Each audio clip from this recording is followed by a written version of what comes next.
Good afternoon, everybody. Welcome to Networking Thursday. We're very glad you're with us today. It's October 14th, 2021. If you have any questions throughout the presentation, please just put them into the Zoom chat window. For those watching on Facebook right now, please just send your questions into the comment field. We'll be sure to get those questions answered for you. Please note this event is currently being recorded. It's currently live on Facebook. The recording will be on the Career DFW Facebook page and the Career USA YouTube channel for others to view in the future.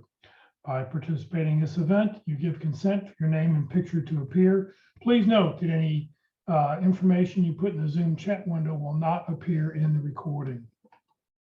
Well, good afternoon, everybody. My name is Jeff Morris. Back in 2008, I started a website called Career DFW to help those who were unemployed in the Dallas-Fort Worth area. In 2012, I started a second website, careerusa.org, to help people around the United States. I have written a book called What I've Learned About Your Job Search You May Not Know. It is available on Amazon. Since 2007, I've been facilitating and leading the North Dallas Plano Career Focus Group. The group's been around since the late 1990s, and I'll tell you about our upcoming program we have coming up tomorrow morning at the end of this session. And since 2017, I've been a member of the Practice Interview team. If you want to practice your interviewing skills, it's a great way. You want to make sure you do it. Practice early, practice often. It's very, very important to practice your interviewing skills.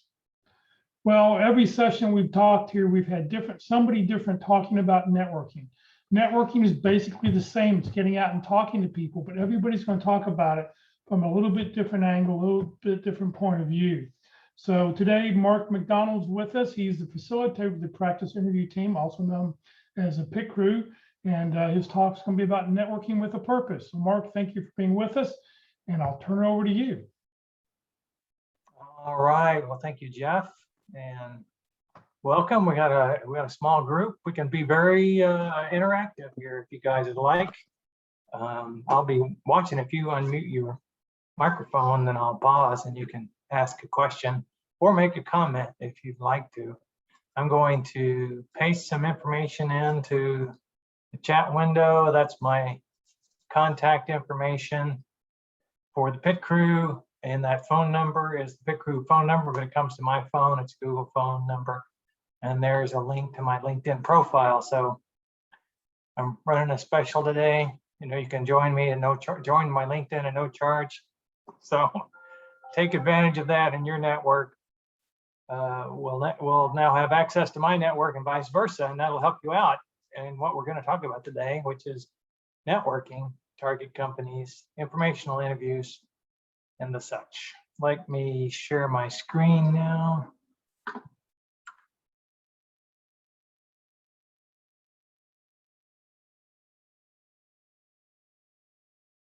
Okay, here we go.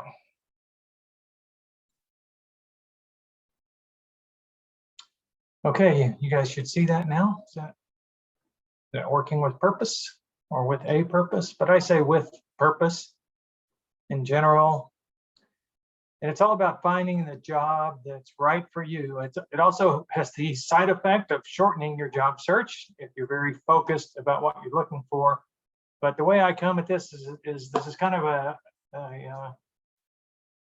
question you don't have to answer. Kind of tell me. I learned this from a recruiter who I can't remember now. It was Andy Cook, maybe. Might have been Andy Cook, if you guys hear her speak. She always asks her candidates, people who come to her, tell me what is important to you in your next position. So I think this is a very critical question because, you know, you may have been laid off, you're between jobs, but now you have an opportunity to find something that's perfect for you. You know, not guaranteeing that you will, but if you don't try, it's not going to happen. And so what is it that's important to you in your next position? And then the next, kind of rhetorical question is, what are you going to do about it? What are you going to do about finding a job that fits you like a glove? And, what size glove do you need, right? What color, what size, so think about that and put that in the context of what we're going to talk about today. So I'm mainly involved with Jeff on Wednesday afternoons with the Interview Wednesday. And of course, Walt Glass and I think that may be the next slide. Let's see here. Nope. Walt Glass and I put together a 13-part session on interviewing.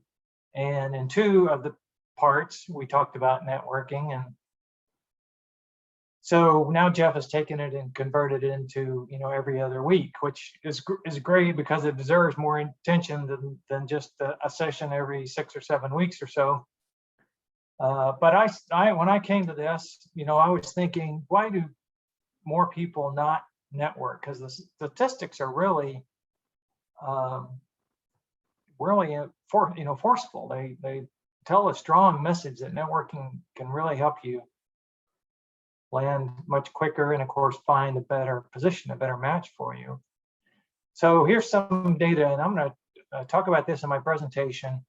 70 to 85% of jobs are not posted. Okay, and so we'll talk about that. That doesn't mean they aren't known, that somebody knows about them, but quite a few are not posted. And I'll give you a good example, just one example of why that might be the case. And then most people spend a lot of time searching for work on job boards or cruising the about pages or the career pages on companies that are close by where they work, where they live. But almost half of the jobs are filled through referrals. They're not filled from people who came out of the applicant tracking system. They're filled by referrals. So how do you become a referral? Good question. How do you become a referral? 700% of those landing jobs, networking dominated other job search methods on a scale of 7 to 1. And so you'll see this when Jeff, if you go to Jeff's Friday meeting, we always have landings. And the majority of time, those landings were found through some sort of networking opportunity. Somebody they knew before, an old boss, maybe somebody they met and struck up a conversation with. So, 7 placements out of 7 placements, only 1 is not going to involve some type of networking. And then finally, job searches that use referrals, only about searchers, right? People like you who are searching positions, only pursue and use referrals about 7% of the time. So there's a big disconnect here. So I was wondering and thinking about why this is the case, why so few people pursue networking and getting referrals when it's such an effective way to find your next job. And all the evidence points to that. So what I did was I came up with this super slide. And the first time I made this, it was a build. It started out small and got bigger and bigger and bigger and bigger. And this is the last version of it. So we're going to start here and end here. And then in between, we're going to back up and look at each section of this. But this is my approach to this question, is to help put in context all the ways networking can help you. And that involves having target companies as well, and informational interviews, and getting access to the hidden job market, and dealing with the applicant tracking system and the black hole, and being a better interviewer. It's all wrapped up in one big picture. And you've probably, if you've been in the job search for any amount of time, you've probably had someone come and talk to you or about each one of these pieces, about networking all by itself, about target companies all by itself, about informational interviews all by itself, about how to get yourself out of the black hole as a separate topic. But we're going to touch on each one of these briefly today in the whole context of why it's good for your job search and finding that position that's just perfect for you. And then once you've found it, actually prevailing as the top candidate in that role. So like I said before, if you guys have any questions, just unmute your mic. I can't see Carlos here for some reason. Hang on. I guess the way I've got it set up. Sorry about that. I'm sorry about that. I was driving. Oh, okay. Well, that's good. There we go. Eric, Carlos. Okay. Welcome, guys. Yeah, if you have any questions, oh, I've got some others that may have their video turned off.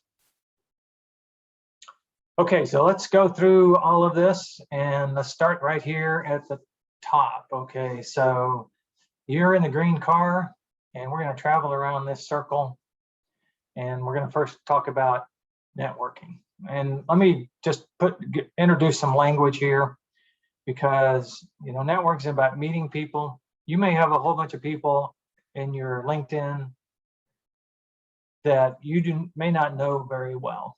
Okay, so when we used to meet face to face at Frisco Connect, for instance, a speaker would get up and he'd always tell the entire group, you know, if you do this on your phone, everybody in the room will appear on your LinkedIn, and you can add them to your network right then and there. Okay, so you might add 20 or 25 people to your network, none of which you've ever had a conversation with, but they're job seekers, and a bigger network can give you an advantage, so you do it. Okay, but so we call those people that you may not know very well contacts. Okay, contacts, and you're going to try to convert those contacts into something more.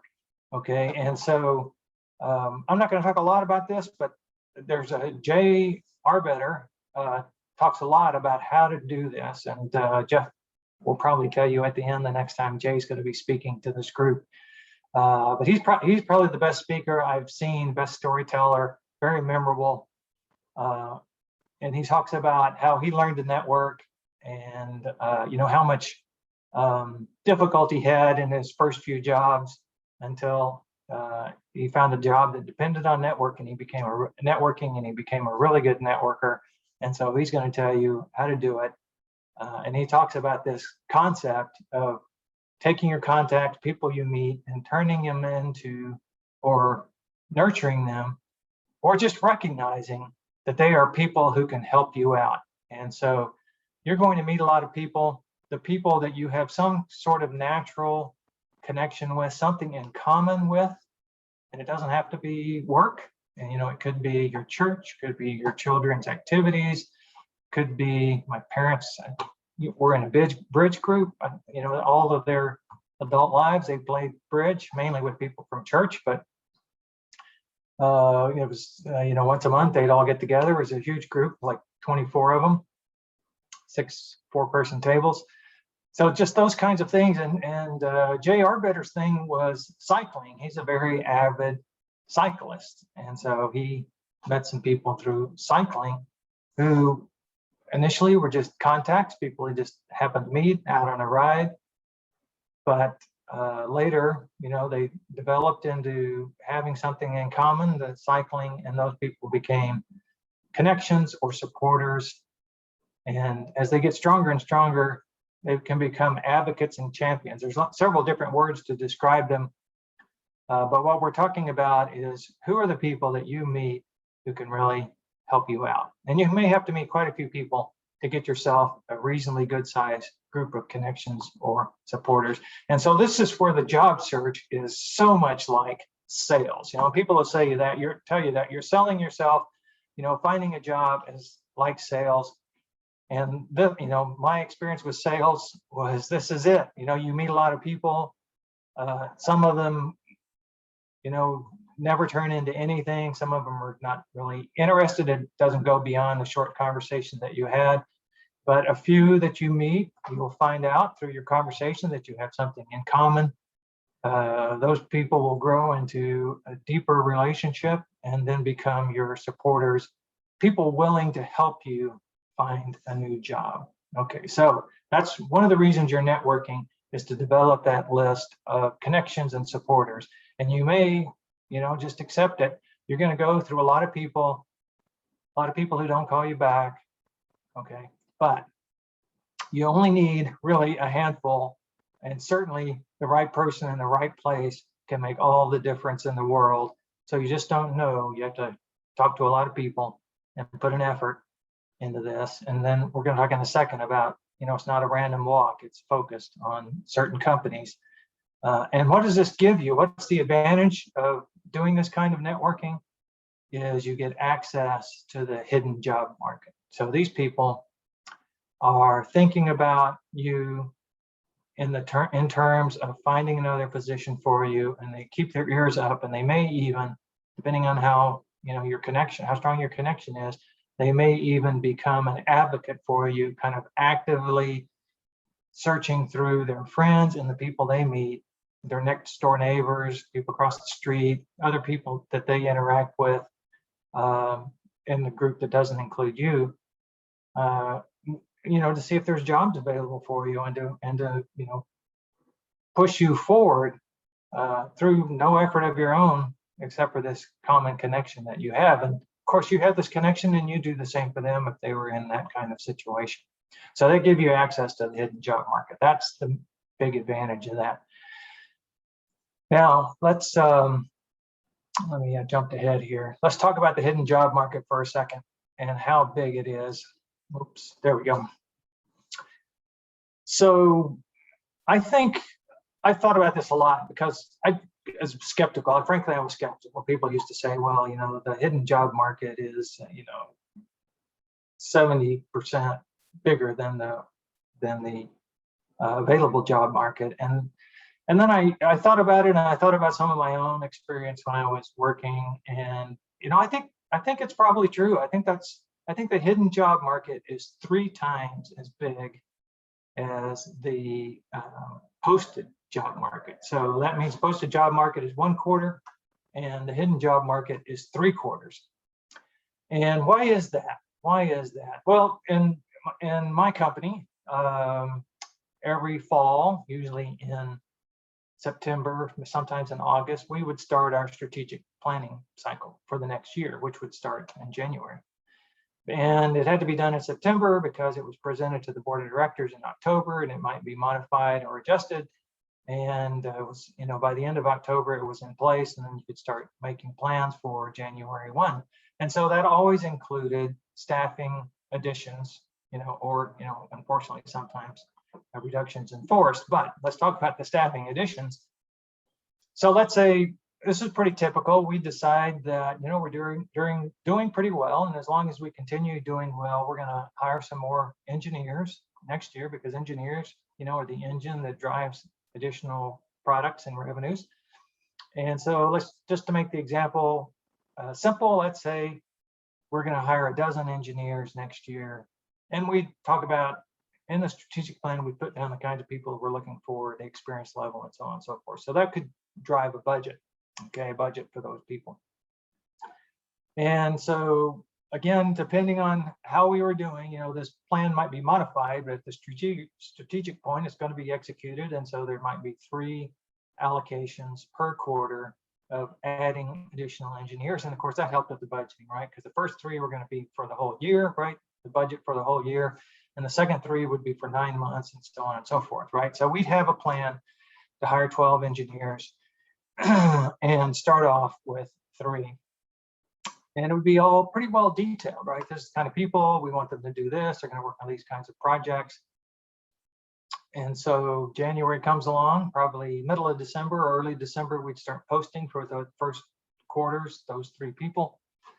And if someone came along who was really a good candidate, somebody we liked a lot and could do the job, but not the job that we had a posting for, maybe one of those jobs that were going to come 3 or 6 or 9 months down the line, then it was entirely possible to advance those jobs to the current quarter with approvals, of course, and get them hired, even though we weren't planning to hire them until the second or third or fourth quarter. Okay, so there you go. There's 9 jobs out of 12 that are not posted, but available to the right person, and 3 jobs that are posted. So that's an example of how this happens. Now, it's even more than that. I mean, some companies do not post jobs. There's some expense associated with that. Last time I did it was like $600 to post up a job posting on one of the big boards like DICE. And so they just don't do it. I mean, some companies just totally depend on word of mouth to find their employees, recommendations from their current employees, recommendations from people they've met. They do their own sort of networking, the HR people in those organizations.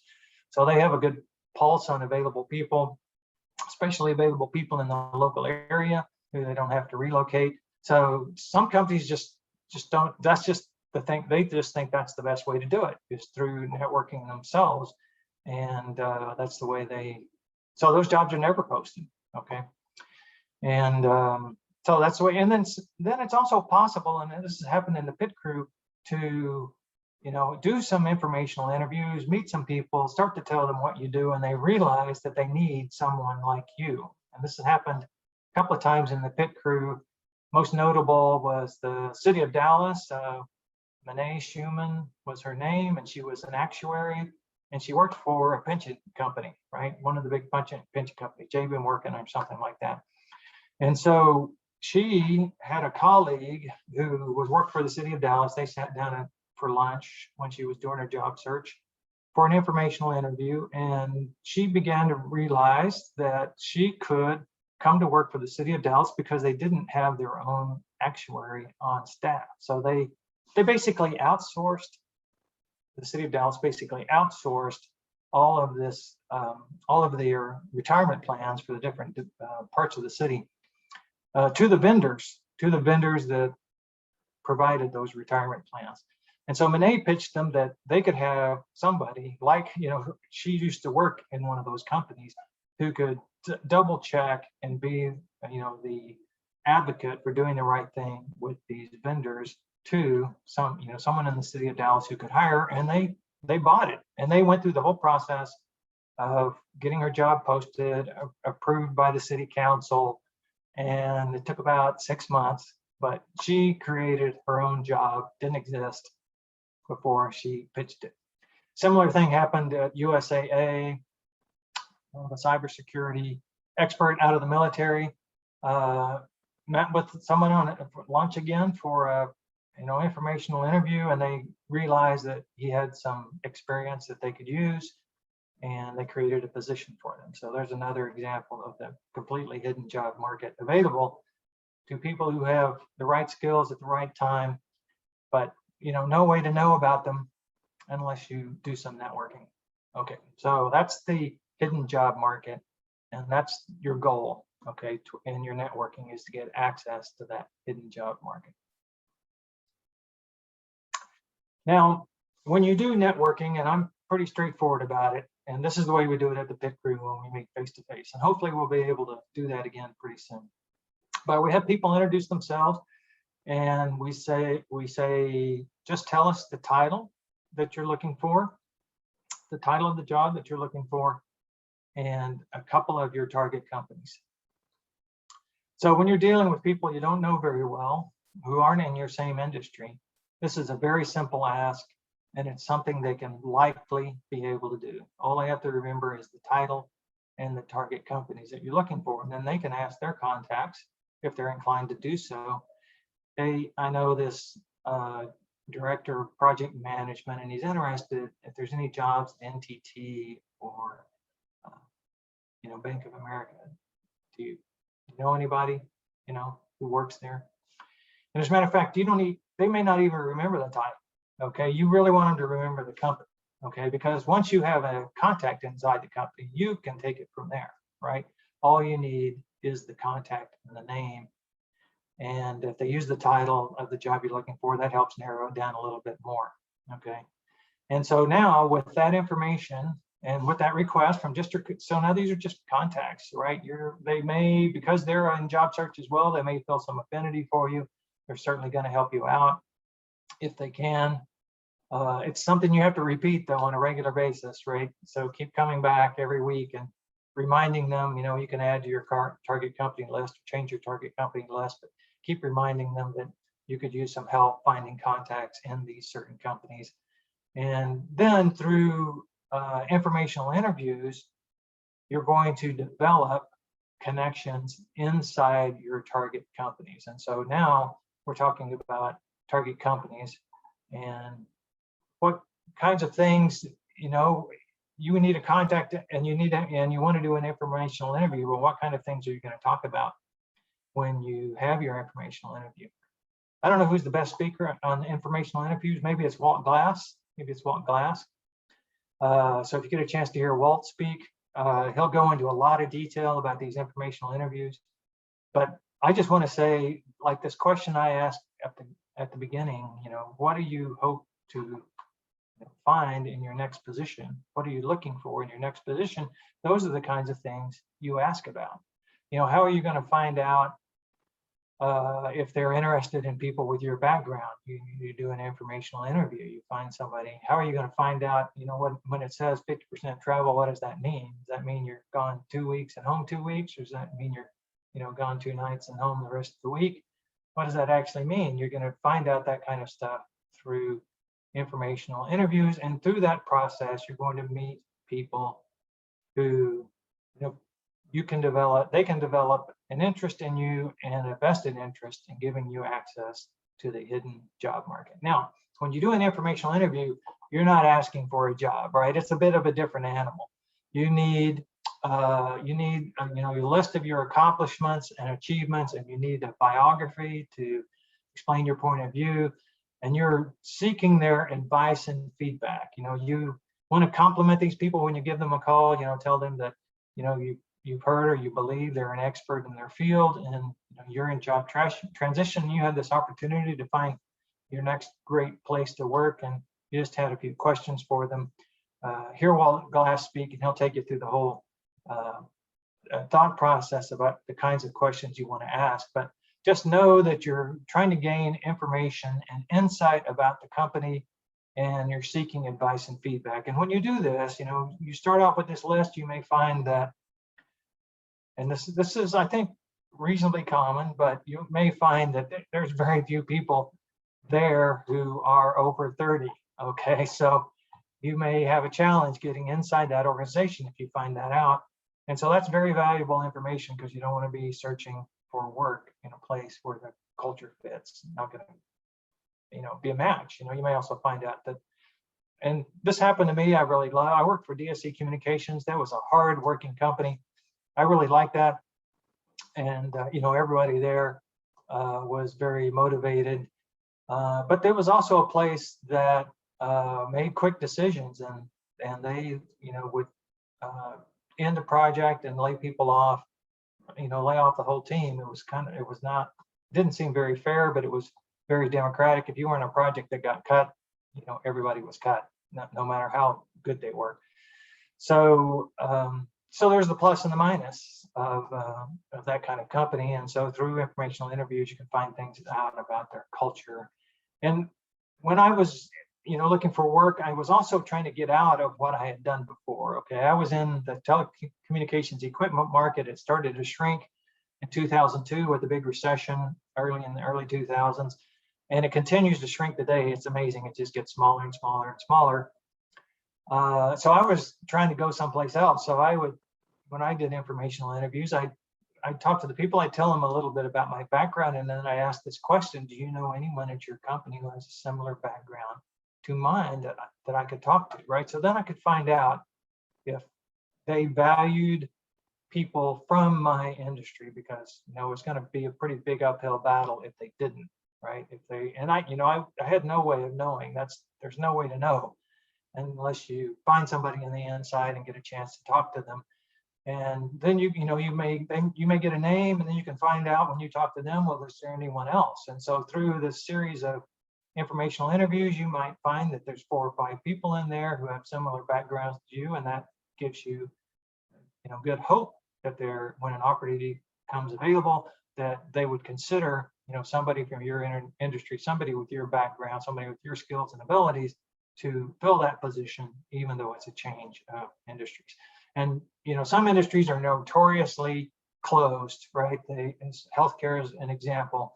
They don't take people from the outside, very rarely. You've got to be an insider. That's just the way they believe. Okay. So you've made some contacts. You met some contacts. You've asked for some names. You've done some informational interviews. You've talked to some people inside of the company. You've sought some feedback. You've called your target company list down. You've verified that each one of them has an opportunity for you and would be willing to hire you and has a culture that you're interested in. And so now a job posting appears. Let's see. Pop.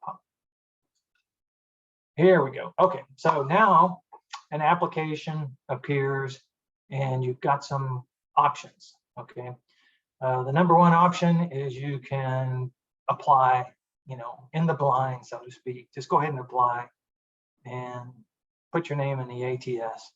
You got about a 2% chance of being contacted just by applying in the blind. So 2%. Now, I thought about that number too. And so here's an example from Carol Brickell, approximately. So they post a job. She's a recruiter. And she speaks on a resume Wednesday. She's kind of a resume expert. A resume Thursday, I'm sorry. So next week is Thursday resumes. And so let's say they post up a job and 200 people apply. Okay, so she may go through that list, go to the ATS, and how many of those people is she going to call? Well, she'll tell you she might call 4 or 5. Okay, well, right there's 2%, right? 2%. So that's how it happens to a lot of applications. They just sit there, and the more and more people apply, the lower their percentage gets for that particular application. The other way to think about it is it's one application, they're going to hire one person, right? So it's very low probability that you're that one person unless you get a sponsor on the inside. And so now when that job posting appears and you've had some informational interviews and you've made some, developed some supporters inside the company, you can call them up and say, hey, I saw this job posting and we've had a chance to talk. You have a good idea of my, what I've done in the past. And I have a good feeling about the company. What should I do with this posting? Okay, and so they may tell you what to do. They may say, well, send me your resume and I'll take it into HR, or I'll take it to the hiring manager. They're likely to say, the most probable thing is they're likely to say is go ahead and apply online and then call and tell me the number that you're given, that assigned, right? The application number. And then they can go to work and refer you through the HR process, okay? And I have a good story from the pit crew about this. And I call it getting into the fast lane, because once you become a referral, then your chances of being contacted go up to 50%, from 2% to 50%. So 1 out of 2. And probably the only reason you might not get a call is they may have already selected someone. But if they haven't already selected one, you have a high probability, I think it's much higher than 50% of being contacted if you come through the referral process. And one of the stories from the pit crew is we had a candidate a few summers ago. I remember it was in the summertime. And he tells this story that he'd been in the job search for about 6 months, and early in the job search, he applied for a position at a company. And then this was probably January, February. And so then then in the summertime, he realized through searching on LinkedIn that one of his past colleagues worked at this company that he'd applied for. So he called them up. They had a nice conversation. They caught up, and then he told him that he'd applied for a job there. And so his friend, his colleague, his acquaintance, who I hadn't seen for a while, went into the applicant tracking system, I believe, and put his name on this person's application as being referred by an internal employee, and it was within hours. Within hours, he got a phone call because he'd moved into another category and they hadn't filled that position in several months, right? They were still looking for the right person. So that's how that works, okay? And once you're referred, you have a much better opportunity of being selected. Now, let's just say hypothetically, you don't feel like you've developed somebody, you don't feel like you've got anybody who would sponsor you. You're just not to that point. It's still possible, and this is what you should do. You should try to find out the recruiter who's responsible for that position and give them a call. Just give them a call and tell them, I have what you need, okay? and then, explain that. And you're probably going to end up leaving a message, but if you don't, I have what you need, 2 or 3 things off the job description that you have that they need, and then that can work as well. And if you can't figure out who the right recruiter is, then you can contact, call in and ask to talk to the lead over recruiting, or the HR manager responsible for recruiting, and do the same thing. And they're likely to then tell you who you should talk to, and do the same thing. I mean, you should say, I have what you need for this job posting, and then explain that briefly and ask who you should talk to, and they'll give you a contact. So now, even though you may not have developed a contact or a connection inside that organization, you can spin one up pretty quickly, assuming don't use this unless it's true, that you have what they need, at least partly. And I would say if you have 50% of what they put on their job description, and some expertise in 2 or 3 things, that's good enough to say you have what they need, because job descriptions are notoriously out of date, probably not written by the current hiring manager. And oftentimes there's things they really need that aren't on the job description. And so you may have those things. You don't know until you get to have a conversation. But go in there with confidence, because you have this list of achievements and accomplishments that you want to talk about with them, and you match up, at least 50% or so to what they put in the job description. So, and that'll get you into that fast lane. Now, I want to talk a little bit about recruiting on this slide. I've got some statistics down at the bottom. Job posting stats. Okay, so these are for the jobs that are posted, not the hidden jobs. 30% of those jobs are filled internally, which is kind of a discouraging number. But if you've been in the job search any length of time, you've probably had a hiring process that culminated in an, we hired the internal candidate, or we promoted the internal candidate. Okay, so that's true. And here's a number that I've heard, which I believe 30% of the time for posted jobs, they're filled by an internal candidate. 40%, so that leaves about 70% of the jobs actually available to outside candidates. Okay, 30% are filled internally, 70% are available to outside candidates. 40% of the posted jobs are filled by internal recruiters. So an internal recruiter is a recruiter that works for the organization, right? An external recruiter, an agency recruiter is an outside recruiter. Doesn't work for the company, but probably, likely has a contract with them. Okay. And that 40% filled by internal recruiters are filled by people they've met, their first connections, or people that are referred to them, their second connections. And those were likely referred by employees, right? So when a new posting becomes available, one of the first things internal recruiters do, they'll send out an email to, company-wide saying, looking for someone to fill this position. Do you have anyone in mind? And they can now bring forward. And so before the job even is posted, posted externally, you may have one of your connections that you met during an informational interview call you up and say, I just got this email from HR and we've got this new posting and it sounds like it might be good for you. So there you go, you get a head start. Not only are you a referral, you get a head start, you get to be one of the first people into the queue. But just remember that internal recruiters are your friends, because they fill 40% of the posted positions, which is more like, half of the available positions. And, having a brief conversation with them at a hiring event, again, when we start meeting face-to-face, or reaching out to them on LinkedIn and offering an article or something like that. So just something to get your name in front of them. It's a worthwhile endeavor to try to build a connection with those internal recruiters. Now, internal recruiters also do use their ATS, okay?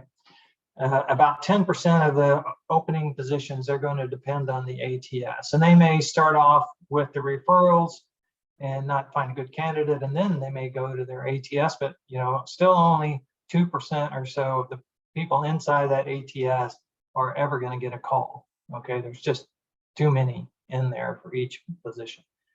And then that leaves about 20% of the posted jobs to be filled by outside recruiters.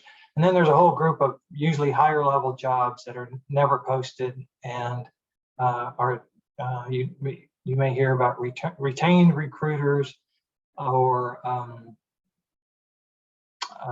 what's the word I want to use? Forgot the name of it. But some, pardon? Contingent recruiters? Yeah, contingent. Yeah. So these are recruiters that find people. They find the jobs aren't posted. They go and find the right person for the job, right? So it's worthwhile if you. I put this in here because building relationships with recruiters, understanding if they're internal or external, and how they work is a worthwhile endeavor. Okay. Especially so now when you have your list of target companies and you've got that narrowed down to a manageable handful, you can spend some time, nurturing the recruiters, see if they'll, spend a little bit of time with you. And you might give them a call. For instance, if you find a job description that maybe is old, but you were a good match for, just call them up and again, use this kind of keyword phrase, I have what you need, or I have what you needed a few months ago, and then say why. And you're helping them out. You're giving them valuable information about your candidacy, which they can access if another position becomes open. Keep top of mind. All right, now you get one more thing out of this networking and the informational interviews is you gain information and insight about the company that the other candidates just cannot know. Okay, if they haven't done the kind of work that you've done to build these connections inside the organization, they just do not know things that you will know. And so when you get the chance to interview, you're interviewing with an advantage, okay, with some inside information about the culture of the organization. And if it's all positive to you, you've got some very specific things that motivate you to go to work for that company. And motivation in the end, your motivation to come to work for any particular, a company and do a particular job is at least half, if not more, of the choice. Okay, because the way the hiring process works is they'll screen out in the beginning of the process. They'll screen out the people who are not technically acceptable. They don't have the minimum requirements. Can they do the job? Will they do the job? Can I manage them? Those are the three questions they're trying to ask. And so people will be weeded out because they don't believe they can do the job. And in the end, there'll be 2 or 3 candidates who would all be acceptable. And it's going to be more of an analysis or a feeling about how you fit within the company, how motivated you are to come to work for them. And so with some inside information, you're going to be in a good position to explain that in a believable fashion and really mean it, right? And really mean it. You don't have any doubt in your mind because you've had answers to your questions from the people you've met inside the company. And there you go, shortens your job search, helps you find that job that's a perfect fit for you. So there's my networking spill. Anybody have any questions? Here we go. Yeah, you have a couple of them. Carlos asks, what if an insider claims that he doesn't know what to do to help you get your name on the list? What would be a good suggestion for him? Oh yeah, so that's when you just hesitant. Well, I would suggest, well, 2 steps here. I would suggest, you would have to ask them a question. I mean, are you willing to find out, right? Because they may just not feel comfortable recommending you, and so that's kind of a dead end for you. But the next follow-on question would be, are you willing to find out? Would it be possible for you to find out? And a lot of times they're going to get a bonus for this if they refer a candidate that's hired. So you may mention that as well. But that's one branch, okay? Just give them a chance to figure it out. Give them, a day. But if it's a dead end and you don't have any other backup, then you're trying to locate the recruiter and have a conversation with the recruiter for that position. If you can't locate the recruiter, then you want to, talk to the head recruiter, give them your brief spiel, and then ask them who you should talk to next. If you've got what they need, they'll be interested in helping you out. So. All right, Matthew says or asks, is it recommended to always put a person's name for the referral if you know someone from inside the company? Is it recommended? Yeah, I would think you would want to put that on there. If you know they're going to give you a good recommendation, right? If you believe they're going to give you a good recommendation. I mean, you want to make sure that the other person knows that you're putting your name. I would check with that other person. Hey, I see this job opening. Is it okay if I list your name as an inside contact? Perfect. Yeah. All right. Carlos also asked, is LinkedIn Premium a good way to get in touch with recruiters? Mm-hmm. What do you think, Jeff? I don't know. I wouldn't spend the money on it myself. I don't think it's worthwhile. I think everything you need first of all, if a recruiter is using the LinkedIn recruiting package, when they look for you, you'll never know they're looking at you.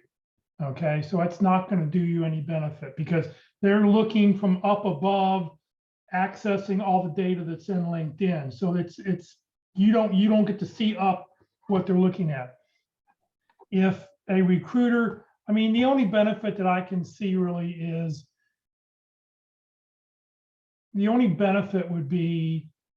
is that you have an opportunity to see who looked at your profile. So if you're looking at, right now, if you have the free version, it says that 6 people have looked at your profile in the last week or whatever.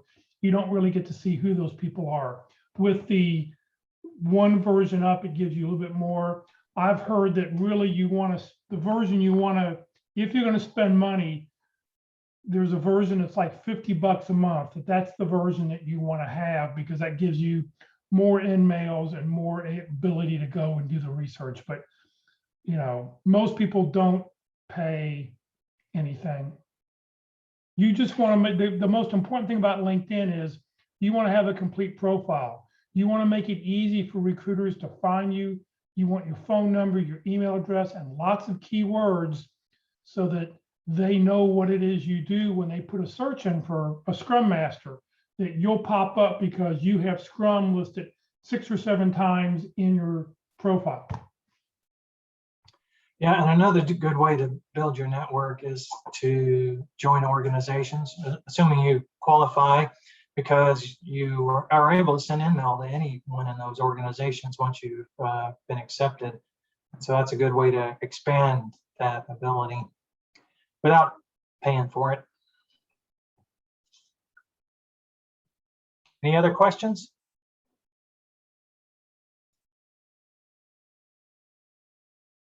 All right, there's the whole picture again. And so we talked about the hidden job market, about the black hole, about how to apply once you've made some contacts, or if you haven't made some contacts, about informational interviews, direct result of your networking and gaining information and insight because you're seeking advice and feedback, and then being a more effective interviewer because of your networking efforts. So this is the big picture, why you should network and spend more time trying to reach out to people. I'll admit, and I've said it before, it's going to be work. It's kind of like work. You're going to find maybe a lot of people who don't call you back.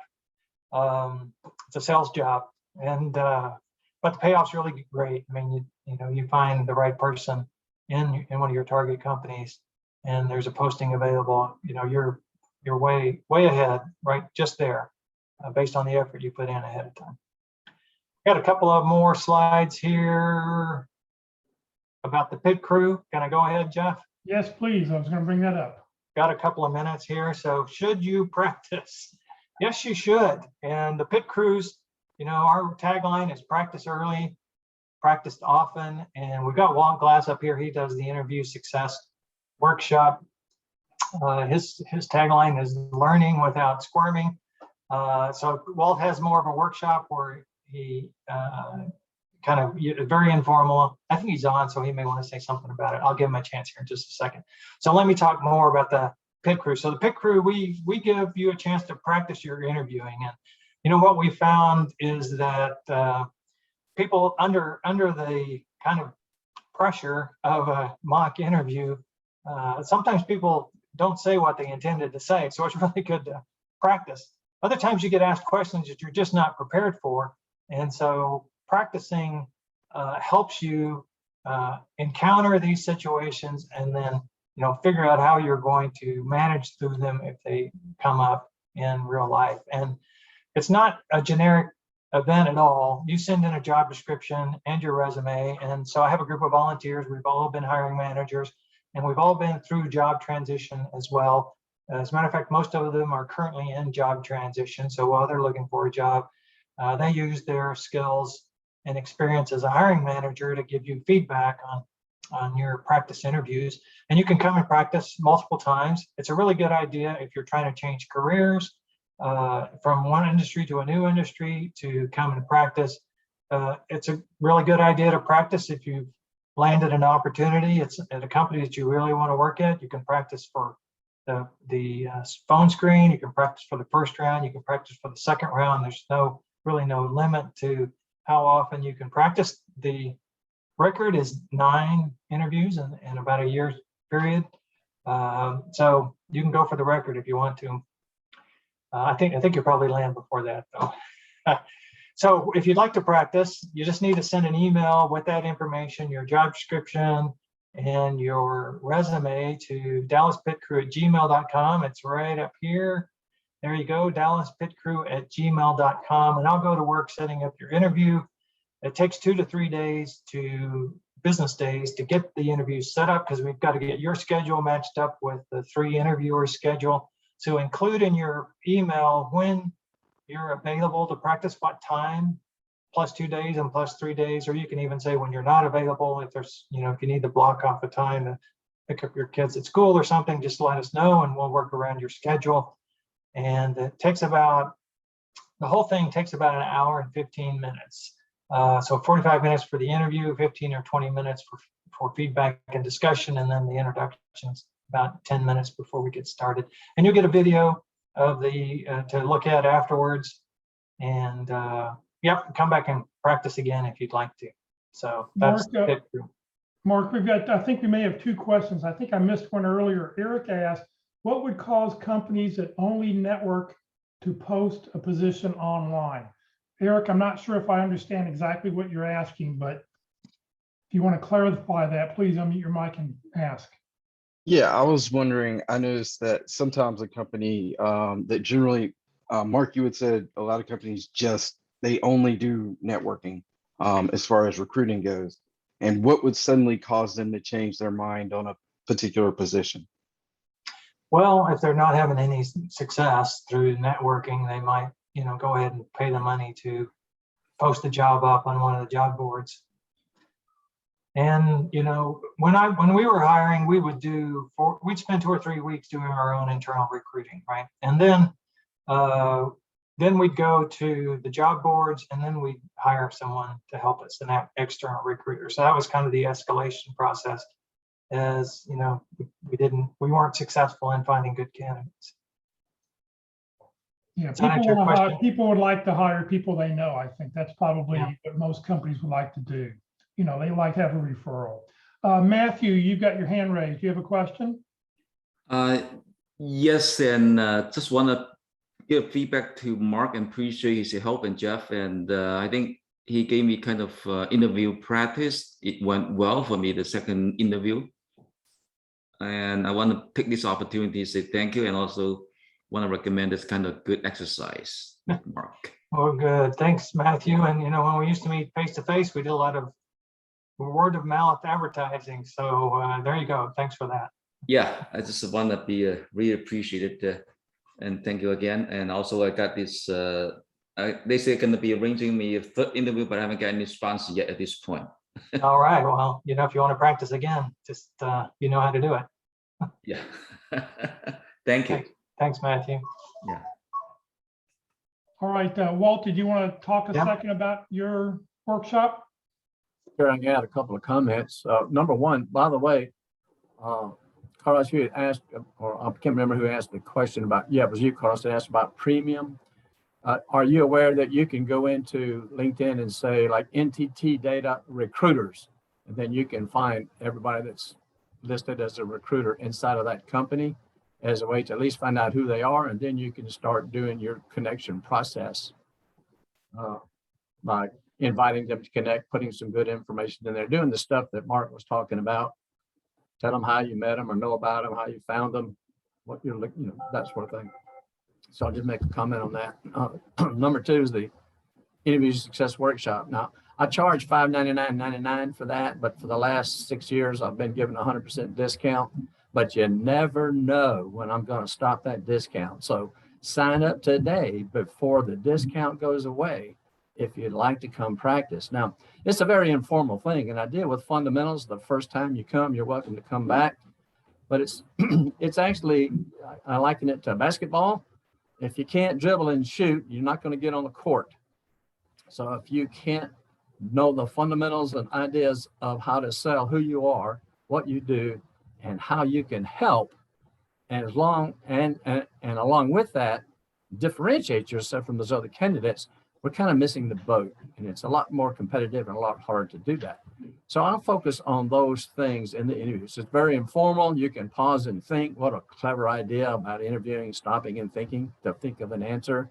Something that we don't often do. We like to just yak and talk and try to figure it out while we're talking, and ends up saying, can you tell me what the question was again?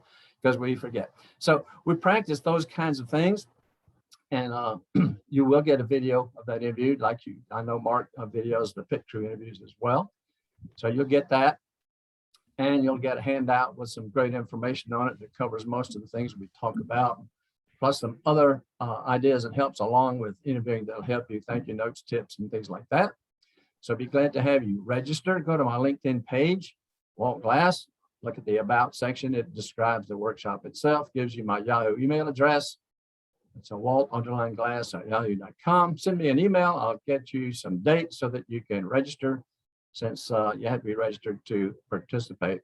I always do them on Tuesday mornings, but I can, as demand occurs, schedule additional workshops as well. So I'd be glad to have you come on down. And no, you don't have to sit in the hot seat, because here we can have learning without squirming. Thank you, Walt. Thank you, Mark. Thank you very, very much. Great information today. Coming up in 2 weeks on the 4th Thursday of the month, Kurt Vondermatter will be with us. He's a retained executive search consultant, and he's going to talk about networking, CEO, coach, friend, how all that works. So you're welcome to join us for that presentation in 2 weeks. Career DFW and Career USA, we're putting on training 4 days a week. Tomorrow morning at the North Dallas Plano Career Focus Group, we'll be talking about career transitioning using Clifton Strengths. If you've ever taken Strength Finders, you've taken that test, which is now called Clifton Strengths.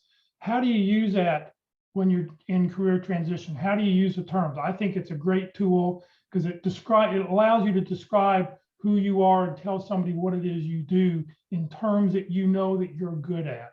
So join us tomorrow morning at 9:30 for that. Next Tuesday, and this will be a good one for those people who asked about how to reach out for recruiters and how to find recruiters at companies. Ruth Lipsky does an excellent presentation on LinkedIn search engine optimization. So how do you go and if you're trying to find a target company, how do you find recruiters at that target companies? It'll be a really good presentation. So please join us next Tuesday at 1 o'clock. Next Wednesday, if you're interviewing Wednesdays, we'll be on session number 12, difficult interviewers, difficult questions, and cultivating confidence. So you can join us next Wednesday at 1 o'clock, and you can watch Mark and Walt again. And then next Thursday, being the 3rd Thursday of the month, Carol Burkell will be back with us, and we'll be talking about resumes. So if you'd like to, if you want to expand your connections, expand your networking connections, join the Career DFW and Career USA LinkedIn groups. You do not have to live in the DFW area to be in the Career DFW group. You're welcome to join both. There's a great way to have meet over 13,000 other people in the area who have signed up from all over the United States. This session has been recorded. It will be on the Career DFW Facebook page and the Career USA YouTube channel. On the Career USA YouTube channel, click on playlist, and then at the very bottom, instead of clicking on the video, click where it says view full playlist, where you see the red arrow, and then up will come a list of all the different titles and topics and people that have talked in the past about networking or whatever subject you're looking for. If you're not receiving emails about our workshops and you'd like to join our mailing list, there's a email, career, just send an email to Career USA, the + subscribe at groups.io. You will not get spam, but what you will get is the topic of the day, the title of the day, and the Zoom link of the day. That way it's easy for you to be able to connect with the program for that day that we're putting on. Please remember, Career DFW, we're a 501c3 nonprofit organization. We have no full or part-time employees. All of our speakers are volunteers. I'm a volunteer. I've never gotten paid to do this over the last 13, 14 years. This is what I do to give back to the community. So please consider making a donation when you get your next job. So thank you very much for joining us today.